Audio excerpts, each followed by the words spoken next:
रूस यूक्रेन जंग के बीच बहुत बड़ी खबर सामने आ रही है। यूक्रेन ने जंग के लिए विदेशी लड़ाकों को ऑफर दिया है। सेना में लड़ने के लिए मिलेगी यूक्रेनी नागरिकता। नेशनल गार्ड ओज़ोव बटालियन में शामिल हो सकते हैं विदेशी लड़ाके। ये बड़ा ऑफर दिया गया है। विदेशी लड़ाकों की भर्ती के लिए यूक्रेन ने अपना कानून बदला है, तो विदेशी लड़ाकों को ऑफर देने की कोशिश की जा रही है।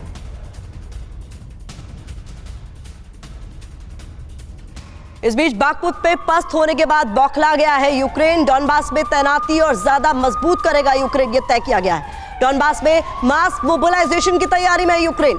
चरकासी, किरोवोग्राद, निप्रोपेट्रोव्स्क में तैनाती बढ़ेगी। ये बड़ा अपडेट निकलकर सामने आ रहा है। बड़ा सवाल यह है कि बाखमुत में जो नुकसान हुआ है उसकी भरपाई क्या यूक्रेन का लक्ष्य है? इसी को लेकर कुछ महत्वपूर्ण जानकारी आपके सामने। और ये नक्शा आप देख रहे हैं, ये हम आपको बता रहे हैं कहां कहां इस वक्त किस तरीके के हालात हैं। तो मास मोबिलाइजेशन का फैसला इसलिए लिया गया है कि निप्रोपेट्रोव्स्क जो इलाका आपको दिखा रहे हैं, यहां पर यूक्रेनी सेना फिलहाल कमजोर नजर आ रही है। इसके अलावा चेरकासी की अगर बात करें तो यहां पर दोनों ही फौजों के बीच, यानी रूस और यूक्रेन की फौज के बीच भीषण जंग जारी है। कोई भी बैकआउट करने को तैयार नहीं है। इसके अलावा किरोवोग्राद में रूसी फौज ने यूक्रेन को घेरा हुआ है। ऐसे में सबसे बड़ा सवाल यह है कि और कितनी ज्यादा भीषण होगी ये जंग, क्योंकि ये देखिए नक्शे पर हम आपको बहुत सफाई से ये समझाने की कोशिश कर रहे हैं कि जो 3 बड़े इलाके हैं जिस पर रशिया की नजर है, वहां पर अभी जमीनी हालात क्या है। चरकासी में भीषण जंग जारी है। यहां किरोवोग्राद की अगर बात करें तो रूसी फौज ने घेर लिया है यूक्रेन की फौज को। और निप्रोपेट्रोव्स्क की बात करें तो यूक्रेनी सेना यहां पर कमजोर पड़ती हुई नजर आ रही है।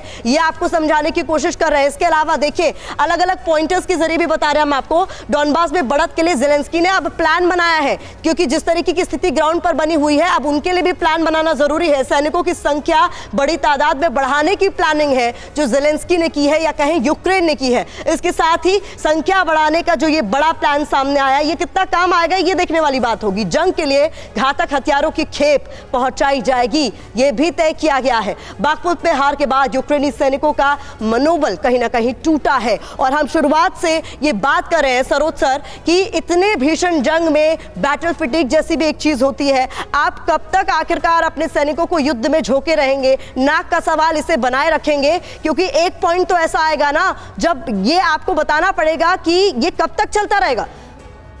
ये जो रशियन डिफेंस मिनिस्ट्री है, उन्होंने अपना टॉप जनरल को बुधवार को ही बदला। बिल्कुल। तो इसका मतलब है कि रशिया में भी सब कुछ सही नहीं चल रहा है।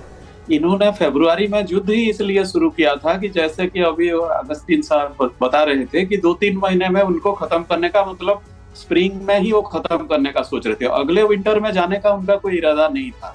जो बैटल फैटिक का बात करते हैं आप, दोनों विश्व युद्धों का बात करेंगे तो लगभग 5-5 साल चला था। और ये फिर एक पॉइंट ऑफ नो रिटर्न में दोनों आ चुके हैं। अब यहाँ से कौन कहाँ पीछे जाएगा, ये अब वर्चस्व का सवाल हो गया है, प्रतिष्ठा का इस मुद्दा हो चुका है। अब इतना धीमा गति है। अब जैसे आप बता रहे हो कि इराक में भी ऐसे ही हुआ था जब सद्दाम हुसैन ने दूसरे देशों के नागरिकों को रिक्रूट करना आरंभ किया था। इस तरह से ये इसलिए कर रहे हैं क्योंकि उनको भी पता चल गया है कि ये गुमराह करना है। और वैगनर ग्रुप तो वैसे भी दूसरे देशों के लोगों को इसमें इस्तेमाल करता है। तो ये छोटा मोटा नहीं है। और इसमें सिर्फ जैसे कि आज वहां पे कह रहे थे कि ये युद्ध ये विदेशी लड़ाकों को भी शामिल करने के लिए जो ये प्रलोभन दिया जा रहा है, ये कुछ काम आएगा सर? ये तो और मुसीबत बढ़ाएगा ना।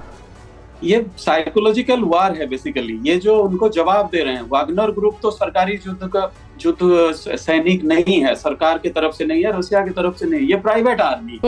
तो इनको इसीलिए ये भी जवाब दे रहे हैं कि प्राइवेट आर्मी का जवाब हम प्राइवेट आर्मी में देंगे।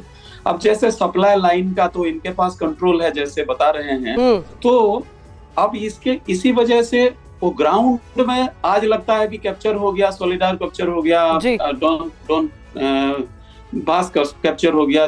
तो लेकिन अगले दिन पता चलता है कि फिर वहां से वो गायब हो जाते हैं। इस तरह से ये युद्ध डिले हो रहा है। आज स्टेटमेंट आया है बिल्कुल सर, कुल मिलाकर ये समझ में आ रहा है कि सुधरने की बजाय बिगड़ते जा रहे हैं हालात, और ये कब तक होता रहेगा